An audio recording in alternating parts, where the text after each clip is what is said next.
And broadly, Imam Ghazali describes 3 stages of learning. Okay?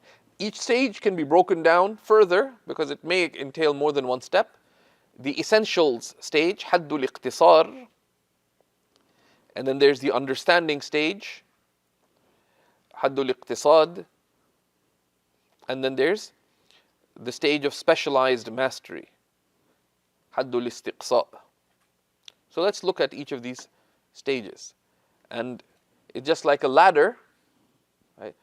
If you want to climb, you climb rung by rung. You don't jump, because if you jump, you're also going to fall, and you won't end up any further ahead. Okay. So the essential stage, haddul iqtisar, does that appear, the Arabic? Yeah? Okay, good. Because there's a problem. Okay. In any subject, one must begin. Right? One begins at the beginning. Right? At the beginning is the most important aspect.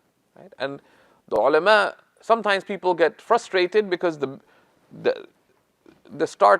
kickstarting the path of their knowledge sometimes takes a long time.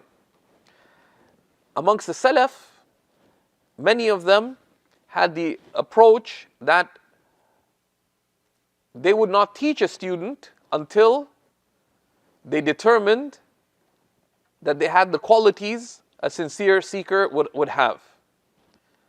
So they used to make them just serve. Right? So you couldn't attend. You had to actually ask permission to attend teachers' classes. Like they're outside their general public classes. If you want to attend their classes, you needed permission. And they wouldn't give you permission until you proved your seriousness, that you were committed to the general classes. But you'd be frustrated. You want to learn more. They wouldn't say yes.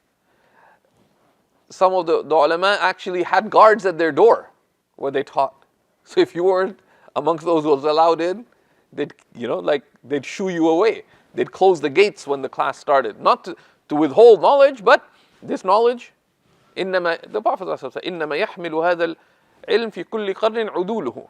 This knowledge will only be born in each age by its udul, by its most upright and most worthy. Right? So they would put tests. There'd be all kinds of different tests. Are you serious about it? Right? And that's just part of seeking anything. There has to be criteria for acceptance. And that's of the many lessons in the story of Sayyidina Musa alayhi salam with Al-Khadir. إِنَّكَ لَن تَسْتَطِيعَ مَعَيَ صَبْرًا. You will not be able to be patient with me. And that's just the sunnah of seeking in general. Anything worth seeking has si'ab, has, as one of the poets said, كيف الوصول إلى سعاد ودونها. Right?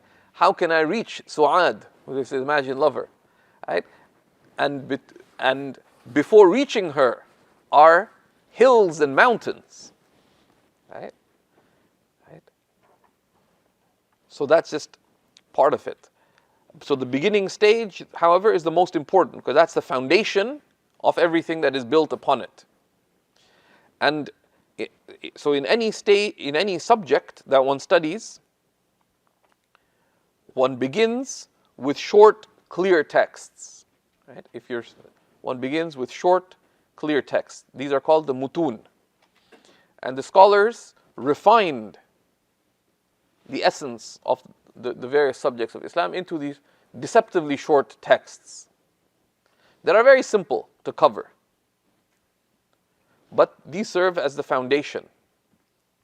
These serve as the foundation. They're called the mutun, plural of matn. So one begins with those. And one focuses on on the core issues.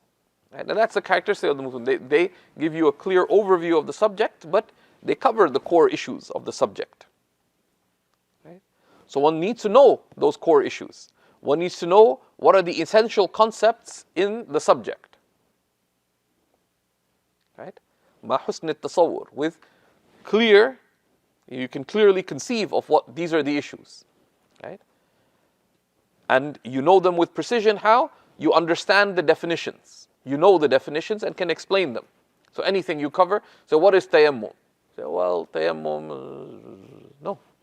Right? You need it is covered because it's a core issue in the fiqh of worship, and you need to know it with clarity. And the ulama focused in part of their distilling of knowledge, the definitions given are critical. And which definitions? Those related to the core issues and the core concepts. The ulama define everything. They'll define what is water. Why? Because they said it is conceivable that a time could come that there would be confusion whether something is water or not. So they defined even what is water. And it's useful now because many contemporary issues come up. That what about recycled water? In some Muslim countries, they recycle sewage because there's so little water, etc. Right? Like, so is it considered water? The ulama defined these things for the purpose of clarity. What is the ground? And they defined it. Why? So what if people, it is possible, rationally, that's why if you learn to think, it is conceivably possible that somebody could be praying on other than ground. Now, practically, is it attainable in our time? No. If you have some dervish whirling around Baghdad on a prayer carpet, say, get down. Right? But now we have planes. Can you pray on a plane? Can you pray on a hot air balloon? Right? And they define, all these things they deal with. So understand the definitions. Understand also the purpose, benefit, and aims of this subject. So why are you studying this? What's the purpose of this subject? What is the benefit? What are the aims? Right? At the level of personal benefit and benefit of others, etc. And this requires consideration. And as one pursues the subject, and sometimes, our teachers will share little tidbits here and there, but those are important. They're not digressions that begin to gain awareness of the texts of the subject, of the authorities of the subject. Both the study texts, because if one is defining the stages of one's study, then one knows we study this, then this, then this. But also, what are the reference texts? What are texts that I should have? Right? And who are the authorities? Because for academics, anyone who says anything is like, but there are people in every subject who are authorities. Right? And one needs to know who is considered authoritative in this subject. And that's something that one begins to gain awareness of, beginning, of course, with the text that one is covering oneself. That who is Hassan ibn Ammar al-Shumbulari? Who is Abu Shuja'? Right? Where does he fit in the subject that I'm studying? Is he an authority? Is he a reference? Why is this text important? Why is it significant? What comes before it? What comes after it? Etc. La ilaha illallah Muhammad Rasulullah.